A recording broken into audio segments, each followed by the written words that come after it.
Hello everyone, I am Kiran Joshi. Welcome you all in class 9 history. This is history's second chapter, Socialism in Europe and the Russian Revolution, and I am presenting the third and the last part of the chapter. In the previous presentation, that is part 2 of the chapter, we learnt that the peasants and workers had a very difficult life in Russia. Moreover, due to the First World War, the condition became miserable for the common mass in Russia. There was food scarcity and riots at bread shops were common. Now moving further to learn about the 1917 February Revolution, let's understand the layout of the capital city Petrograd. On the right bank of river Neva were the workers' quarters and factories, and on the left bank were the fashionable areas, the winter palace and other official buildings. The winter was extremely cold with frost and heavy snow, and the food shortage was deeply felt. On 22nd February, a lockout took place at a factory on the right bank, and its workers were not allowed to come to work. On 23rd February, workers in 50 factories called a strike, and they came to the center of the capital.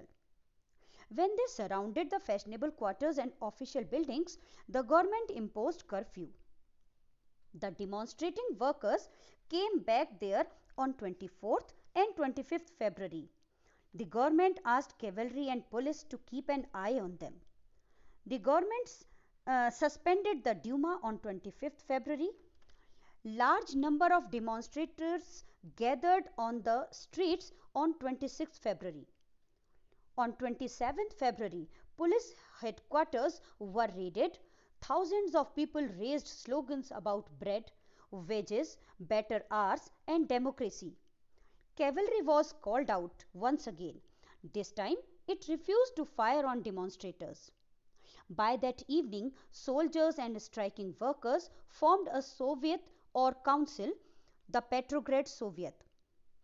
On 2nd March, following the advice of military commanders, the Tsar abdicated, that is, resigned. Provisional government was formed by Duma leaders and Soviet leaders to run the country. Thus, the February Revolution 1917 brought down the monarchy in Russia. Now, there was no restriction on public meetings and associations. Soviets were set up everywhere, though no common system of election was followed. The Bolshevik leader Vladimir Lenin returned to Russia from exile in April 1917. He was opposing the war since 1914. He demanded that the war be brought to a close, land be transferred to the peasants, and banks be nationalized. These demands of Lenin came to be known as April Thesis. He also argued that the Bolshevik party rename itself the Communist Party. Now let's see how the workers' movement spread through the summer.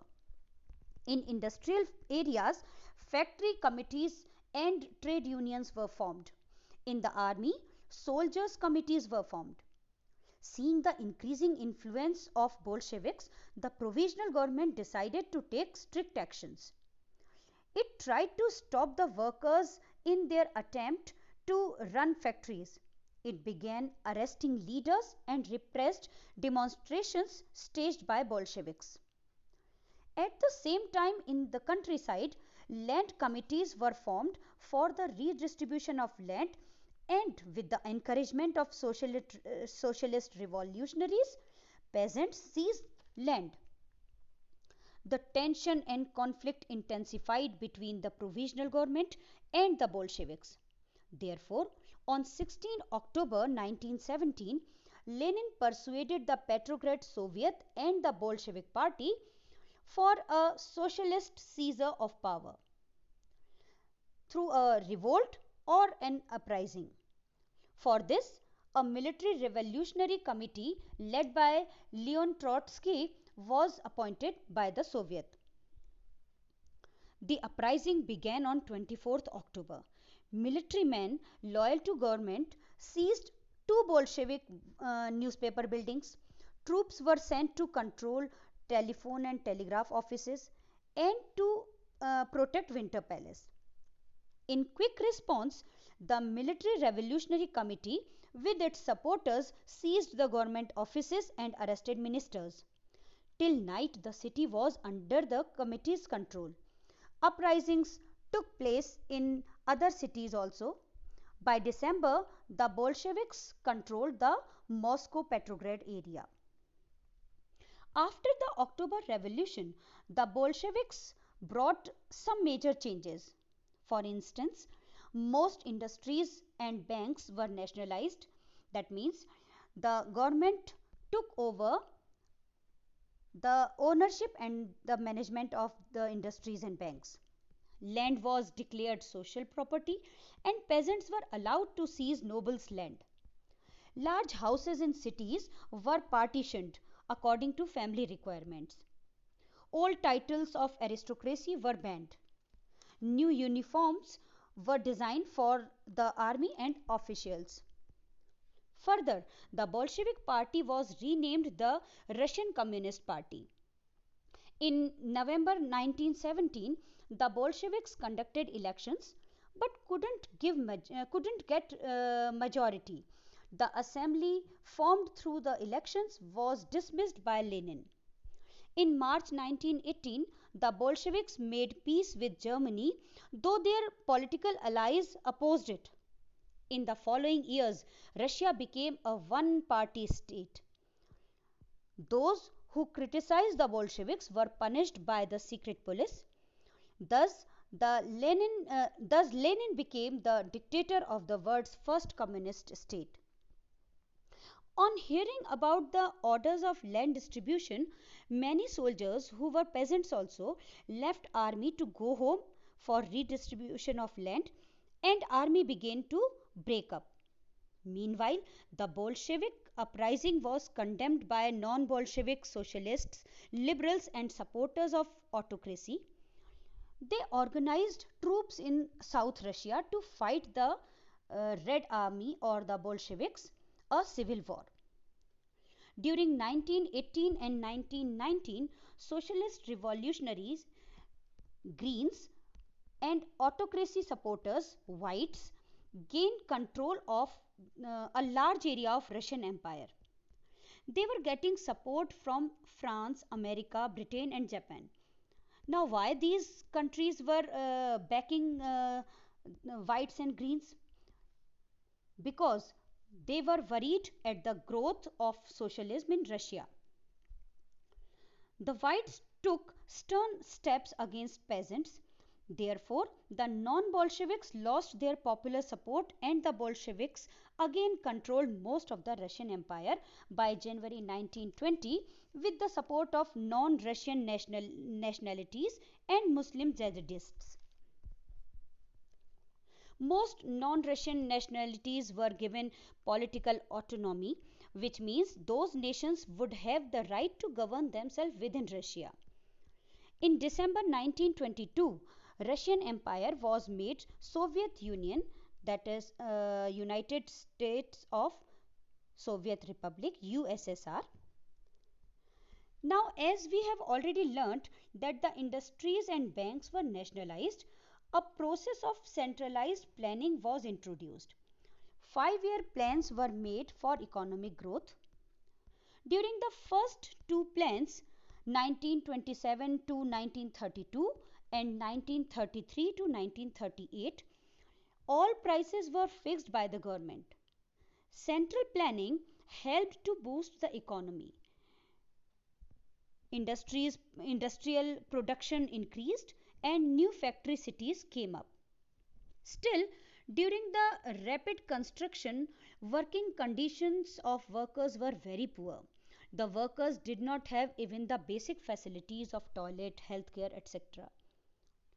Though measures were taken to improve their conditions, such as an extended schooling system developed, and arrangements were made for factory workers and peasants to enter universities. Creches were established in the factories for the children of working women.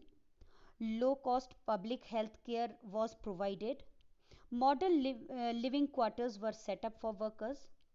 Though the effect of all these measures was uneven due to the limited resources of the government. In the early years of centralized planning, Russia faced an acute problem of grain supplies. It was due to the refusal of peasants to sell their grains to government buyers at the fixed prices. Now, Joseph Stalin, who became the party leader after the death of Lenin in January 1924, believed that rich peasants, kulaks, and traders were holding stocks in the hope of higher prices. So, party members visited grain producing areas and raided kulaks to supervise grain collection. Still, the grain shortage continued. Then it was argued that the grain shortage was partly due to small size of land holdings. To modernize the cultivation, it was necessary to eliminate kulaks, take away land from peasants, and establish state controlled large farms. Here, Stalin's collectivization program was introduced. The Soviet Communist Party forced all peasants to cultivate in large farms. They were called kolkhozs. The profit of collective farms was shared among the peasants. Those who opposed the collectivization were severely punished, many deported and exiled also. In spite of collectivization, production did not increase immediately. The bad harvests of 1930 to 1933 led led to famine which caused over 4 million deaths in Soviet Union. Those who criticized Stalin's policies were charged with conspiracy against socialism. By 1939, over 2 million were in prisons or labor camps. Most were innocent and were forced to make false confessions under torture and were executed. The Bolsheviks' ways were not completely approved by the socialist parties in Europe. However, it convinced people about the possibility of a workers' state. Communist parties were formed in many countries, for example, the Communist Party of Great Britain. Many Russians from outside the USSR took part in the Conference of the People of the East 1920 and the Bolshevik founded Comintern, an international union of pro-Bolshevik socialist parties. Some got education in the USSR Communist University of the Workers of the East. Thus, USSR had provided a global stature to socialism. USSR became a great power in the world. Its industries and agriculture had developed and the poor were being fed. Still, it was noticed that the style of government in USSR did not keep the ideals of Russian Revolution. It had denied the essential freedom to its citizens and adopted repressive policies for developmental projects. By the end of 20th century, USSR's reputation as a socialist country declined across the world. In each country, the socialist ideas were rethought in many different ways. That's it for this chapter. Now there are some questions for revision. Describe the main events which led to the February Revolution in Petrograd. Second, describe the main events of the October Revolution in Russia.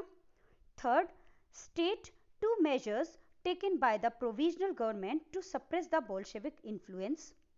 Fourth, write a short note on civil war in Russia. Fifth, explain how a socialist society was established in Russia.